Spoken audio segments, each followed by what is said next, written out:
I think the most encouraging thing about the Faith at Work movement is that it's moved into the mainstream as opposed to being the interest of a few, that I think a lot of individuals, institutions, organizations of various kinds have taken it much more seriously. A good example of that is I'm involved with Regent College in Vancouver, Canada, which is set up in the late 1960s as a place to train lay people in thoughtful graduate-level theological education. And it was very unusual at the time. It was almost a one-of-a-kind institution.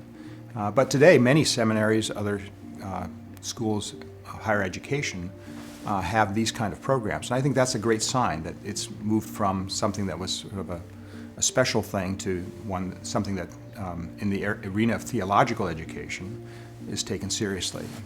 I think another example is the formation of parachurch organizations that support people who are trying to live their faith out. In the Seattle area, we have a couple groups, one called Kairos, which is a group that meets on a monthly basis and gathers together people who are in business and whose mission is fundamentally to encourage, to challenge, to provide educational opportunities for folks who are interested in business.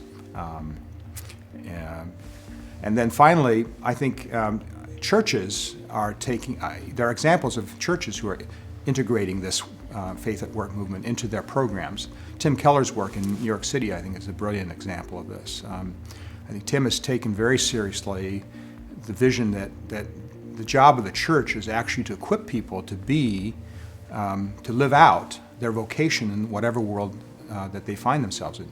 In his context, there are a lot of people are 20s and 30s working in the world of finance. How do you help someone creating these very complex financial instruments and strategies? How do you do that in a thoughtful Christian way? He has lots of artists, people who are actors on Broadway. He has people working in the legal profession and governmental roles. So,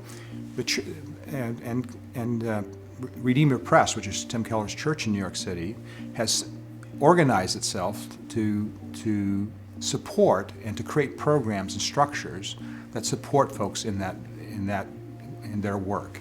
And they have what they call the Faith at Work Center in New York, and I think that's a great example of trying to gather or to dedicate the church's resources so that it doesn't just create additional programs for people to join and do, but in fact supports people in their work and enables them to be faithful in that context.